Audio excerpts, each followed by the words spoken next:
Hi friends, ಮೊಟ್ಟೆ bread roast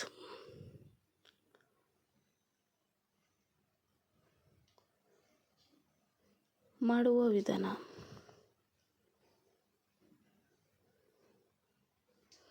ಬ್ರೆಡ್ನ ಈ ರೀತಿ ಕಟ್ ಮಾಡ್ಕೊಬೇಕು. ಅದರೊಳಗಡೆ ಒಂದು ಮೊಟ್ಟೆ ಒಡೆದು ಹಾಕ್ಕೊಳ್ಳೋಣ. ಇದಕ್ಕೊಂಚೂರು ಉಪ್ಪು, ಅಚ್ಚ ಖಾರದ ಪುಡಿ ಒಂಚೂರು ಹಾಕ್ಕೊಂಡು ಆ ಕಟ್ ಮಾಡಿರೋ ಪೀಸ್ನ ಇದ್ರ ಮೇಲೆ ಇಟ್ಕೊಳ್ಳೋಣ.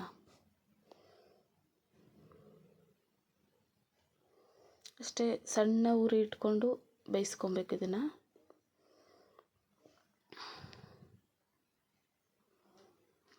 ಮಕ್ಕಳಿಗೆ ಸ್ನ್ಯಾಕ್ಸ್ಗೆ ಈ ಸಂಜೆ ಟೈಮಲ್ಲಿ ಕೂಡ ತಿನ್ನೋಕ್ಕೆ ಚೆನ್ನಾಗಿರುತ್ತೆ.